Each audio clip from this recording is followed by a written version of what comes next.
ବର୍ତ୍ତମାନ ଯାହା ସୂଚନା ମିଳିଛି 40 ଡିଗ୍ରୀ ପାର କଲା ତାପମାତ୍ରା। ଡହ ଡହ ଖରାରେ ସିଝୁଛି ସାରା ଓଡ଼ିଶା। ତେବେ ସୂଚନା ଅନୁସାରେ ତା ପୂର୍ବରୁ ଆମ ଚ୍ୟାନେଲକୁ ଗୋଟେ ସବସ୍କ୍ରାଇବ୍ କରନ୍ତୁ।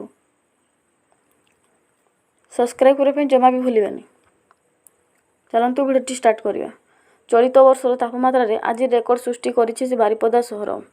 ପ୍ରଥମ ଥର ପାଇଁ ବାରିପଦାରେ ଆଜି ଦିନର ସର୍ବୋଚ୍ଚ ତାପମାତ୍ରା 40 ଡିଗ୍ରୀ ଛୁଇଁଛି। ଏହା ଚଳିତ ବର୍ଷର ସର୍ବାଧିକ ତାପମାତ୍ରା ଭାବେ ରେକର୍ଡ ହୋଇଛି। ଏ ନେଇ ଭୁବନେଶ୍ୱର ପାଣିପାଗ କେନ୍ଦ୍ର ପକ୍ଷରୁ ସୂଚନା ଦିଆଯାଉଛି। ତେବେ ରାଜ୍ୟରେ ଅନ୍ୟ କିଛି ସହର ତାପମାତ୍ରା 40 ପାଖାପାଖି ପହଞ୍ଚିଛି, କିନ୍ତୁ ବାରିପଦାରେ ଐତିହ୍ୟ ହୋଇଛି ଖରା ପ୍ରକୋପ। ପାଣିପାଗ ବିଭାଗର ସୂଚନା ଅନୁଯାୟୀ ବାରିପଦା ସହର ଆଜି ଡହ ଡହ ଖରାରେ ପ୍ରକୋପର ହନ୍ତସନ୍ତ ହେଉଛି।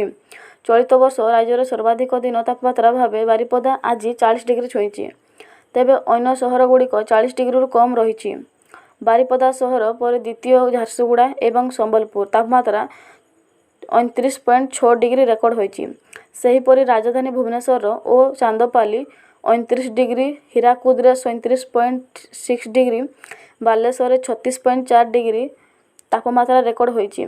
ଏହାପରେ କେନ୍ଦୁଝର ତାପମାତ୍ରା 36.2 ଡିଗ୍ରୀ ହୋଇଥିବା ବେଳେ ପୁରୀରେ 33.6, ବାରିପଦାରେ 33 ଏବଂ ଗୋପାଳପୁରରେ ଦିନ ସର୍ବୋଚ୍ଚ ତାପମାତ୍ରା 31.6 ଡିଗ୍ରୀ ରେକର୍ଡ କରିଛି ଭୁବନେଶ୍ୱର ଆଞ୍ଚଳିକ ପାଣିପାଗ କେନ୍ଦ୍ର।